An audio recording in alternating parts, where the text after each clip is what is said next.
Baik, pada pertemuan kali ini saya akan bahas model persamaan struktural ya. Izinkan saya share screen dulu.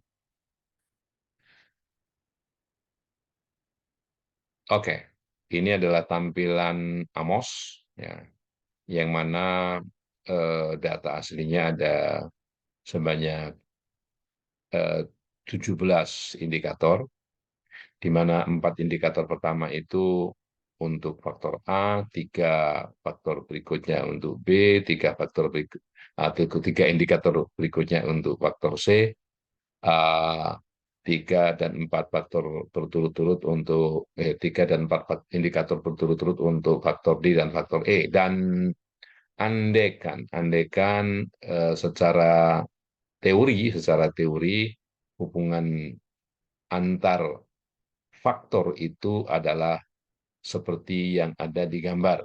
Ya. Oke, yang pertama di sini kalau kita lihat itu ada 1, 2, 3, 4, 5, ada 5 outer model, ya 5 outer model, yang mana masing-masing outer model itu adalah eh, analisis faktor konfirmatori, ya karena model persamaan struktural ini adalah gabungan antara analisis faktor konfirmatori dan analisis jalur yang ditunjukkan bahwa analisis outer modelnya itu adalah analisis faktor konfirmatori ya. Ada 1, 2, 3, 4, 5. Jadi eh, kalau dipandang persamaannya bahwa A1 ini ya, A1 ini merupakan sesuatunya ini faktor loading. Faktor loading di sini kali faktor A ditambah U1 ya, sesuai. Demikian juga A2 sama dengan, jadi A2 sama dengan faktor loading kedua di sini berapa kali faktor A ditambah U2 dan seterusnya ya. Sarannya seperti itu untuk setiap satu dari seluruh 17 persamaan outer modelnya. Outer modelnya ada 17 ya. Ya, Setiap setiap yang kotak ini yang kotak ini merupakan fungsi dari masing-masing faktor yang dibentuknya ya, yang dibentuknya. Oke, yang didukungnya ditambah errornya masing-masing, errornya nggak sama. Ya, satu. Nah, kemudian ada persamaan lagi, inner model. Inner model itu yang menghubungkan antara faktor ini, ya, model dalamnya itu, ya. Yang pertama di sini bahwa kalau kita lihat ini ada A, B, C, D, E. A itu tidak dituju anak panah satu arah, ya. Maka A ini adalah eh, variabel eksogen, B-nya variabel endogen, C-nya variabel eksogen ya. Ini bisa dilihat D-nya endogen dan E-nya endogen. Jadi yang pertama kali persamaannya misalnya B ini ya, B ini merupakan sesuatu di sini ya, parameternya berapa, kali faktor A. Kali faktor A ditambah sesuatu di sini ya, pengaruh C ke B ini berapa kalikan nilai C di sini atau faktor C di sini, faktor C di sini ditambah errornya. Errornya U20. Ini persamaan pertama. Persamaan kedua, D ini merupakan fungsi dari, nah perlu lihat nih, D ini fungsi dari apa? B dan C. Jadi pengaruh langsung B ini kali B di sini ditambah pengaruh langsung C ke D dikalikan C-nya, kemudian ditambah error, tambah error U18 sini. Dan E-nya merupakan fungsi dari faktor atau variabel endogen lainnya, yaitu D dan variabel eksogen di sini ya. Nah, biasanya notasi untuk variabel eksogen ke endogen itu gamma. Pengaruh langsung dari eksogen ke endogen itu gamma, tapi kalau endogen ke endogen itu beta, ya, beta notasinya. Sedangkan faktor loading itu notasinya lambda. Nah, lambda 1, lambda 2, lambda 3 dan seterusnya gitu ya. Gitu. Tapi kalau dari eksogen ke endogen itu gamma, dari endogen ke endogen beta. Nah, biasanya malah dibalik. Kalau A ke E ini ya beta, subscriptnya E ke A, EA gitu ya. Kalau ini gamma, dari A ke B, gamma BA, dari A ke B. Ya, gitu ya.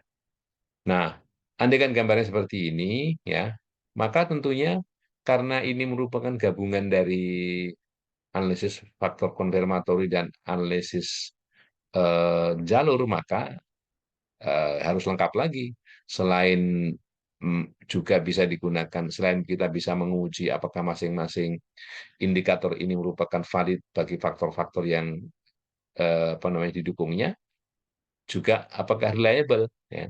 Selain itu juga apakah pengaruh langsung, pengaruh tak langsung dari satu faktor ke faktor lain itu juga merupakan eh, sesuatu yang perlu dilihat, ya. Karena ini kan eh, sebuah model, ya, model persamaan struktural.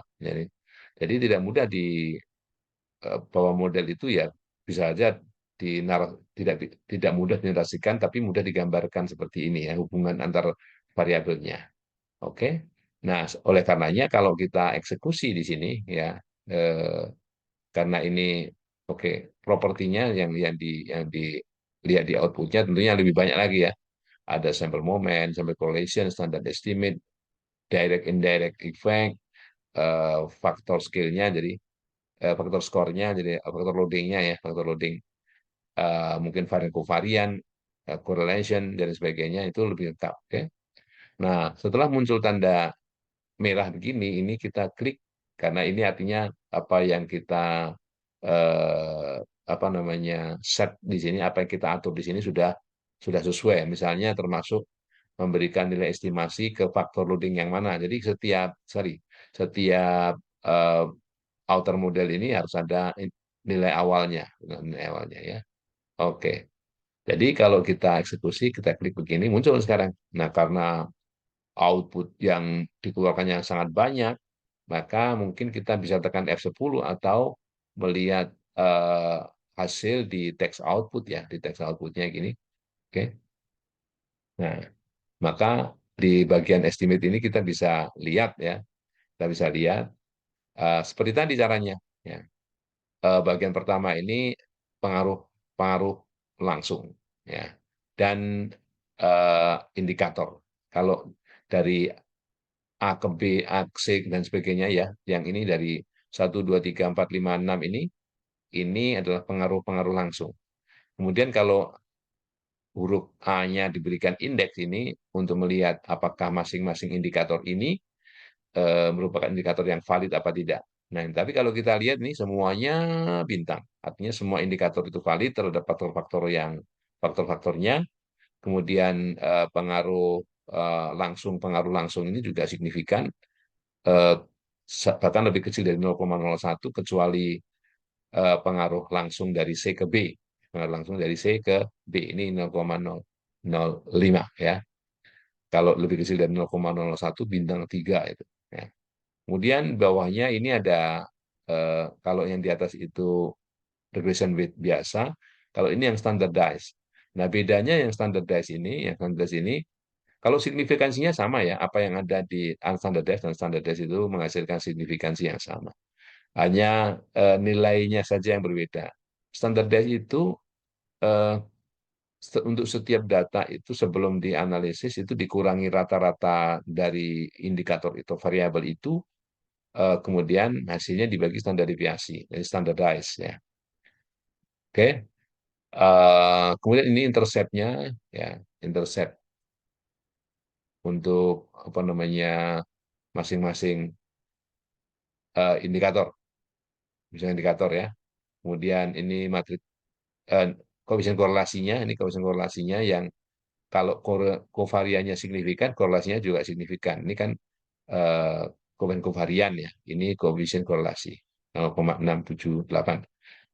Bintang 3 artinya korelasinya sangat signifikan.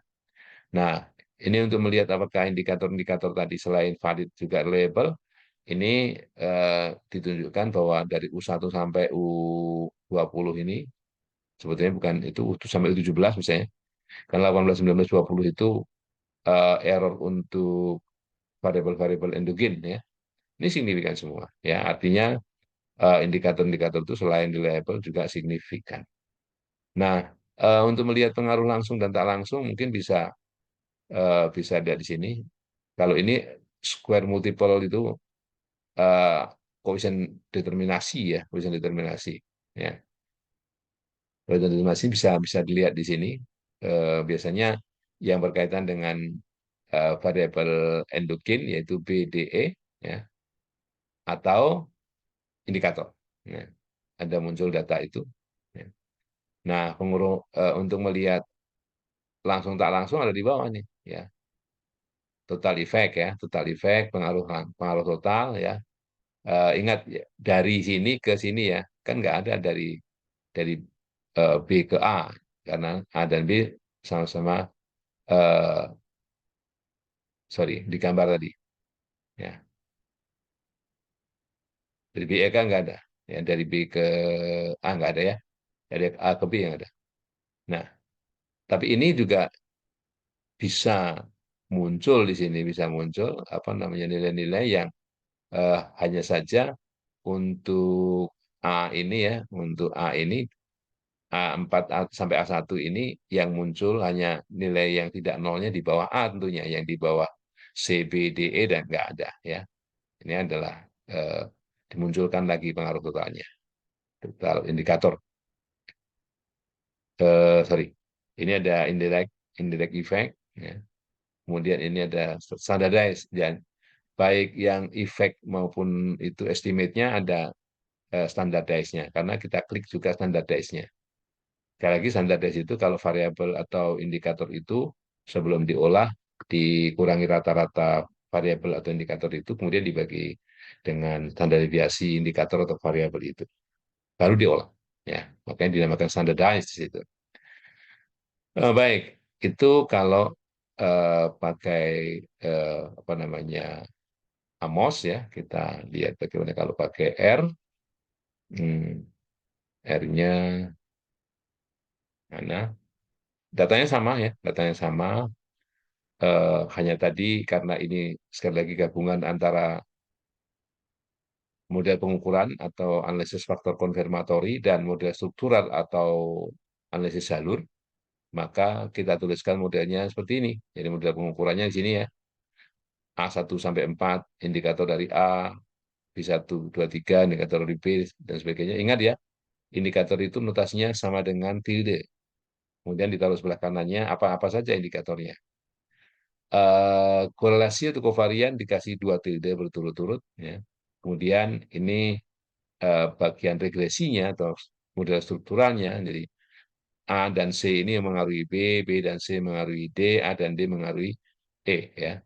Berpengaruh langsung terhadap mereka itu. Nah, oleh karenanya kita gabungkan modelnya, kita tulis full model itu dengan menggabungkan model pengukuran dan model struktural. Model pengukurannya segini tadi, ya. Model strukturalnya yang bawah. Setelah itu kita eksekusi dengan fungsi SEM. SEM full model, datanya apa? Datanya misalnya di sini waktu kita menyimpan data itu kita bernama teladan, ya. Teladan, ya. Kemudian summary feed-nya, kemudian kita lihat di sini gambarnya, gambar apa namanya hubungan antar variabelnya, ya. Dan kita lihat ya, ini kita eksekusi modelnya, ya, model strukturalnya, tadi model pengukuran, kemudian model struktural, kita gabung modelnya, kemudian kita jalankan fungsi SEM-nya, ya, feed, nggak ada error, kemudian summary-nya. Ini summary-nya, nah ini bisa dilihat bahwa angkanya sama dengan yang kita dapat dari eh, aplikasi Amos ya, aplikasi Amos ya, sama kan? Ini ya, cara membacanya juga sama.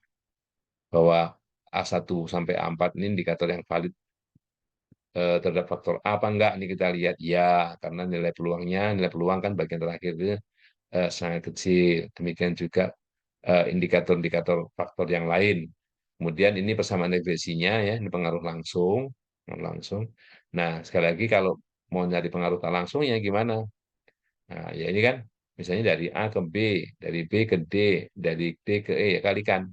Dari A ke B 0,462, dari B ke D 0,313 kalikan, dari D ke E 0,666.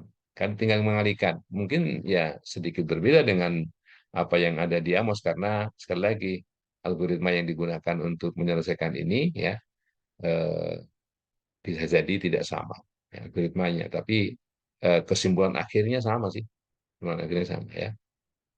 Oke, ini korelasi tadi ya atau kovarian di sini, kovariannya. Kalau korelasinya tidak tinggal disesuaikan saja ya. Tapi signifikansinya sama. Ini varian dari error. Ya. Nah, itu ya. Nanti bisa dilihat, dibandingkan bagaimana hasil eh, dengan Amos dan hasil dengan R. Ya. Eh, Tinggal nanti dua-duanya mungkin harus paham lebih bagus. Nah, mungkin ada yang akan menggunakan paket aplikasi yang lain, silakan. Ya. Kemudian yang terakhir mungkin kita bisa lihat gambarnya ya. Kita lihat kategori semplotnya kita panggil dan sempatnya kita buat di sebelah kanan ini ya. Nah, mungkin agak sedikit berbeda tampilan yang dikeluarkan oleh Amos sama eh, R ini karena kalau Amos itu yang mendesain sebelah kiri, sebelah kanan, sebelah atas, sebelah bawah dari masing-masing faktor ini letaknya adalah kita ya. Nah, sedangkan R ini didesain di sini, di opsinya di sini bentuknya apa, misalnya segmennya apa, shape latnya apa, kemudian ya di sini kan ada rectangle, ellipse, triangle dan sebagainya. Eh, Settingannya di sini ya. Oke, untuk melihat lebih jauh lagi settingan ya kita harus membaca hint dari bantuan dari Sempat ini ya seperti apa. Misalnya ada opsi-opsi word labelsnya STD, mungkin ini opsi yang lain, angka-angka ini bisa diganti apa enggak, ganti berapa misalnya ya. Black ini bisa diganti mungkin blue atau warna yang lain ya. Nah, oke. Begitu saja apa yang saya sampaikan yang berkaitan dengan model persamaan struktural ya. Selamat mencoba. Terima kasih sampai ketemu di lain waktu.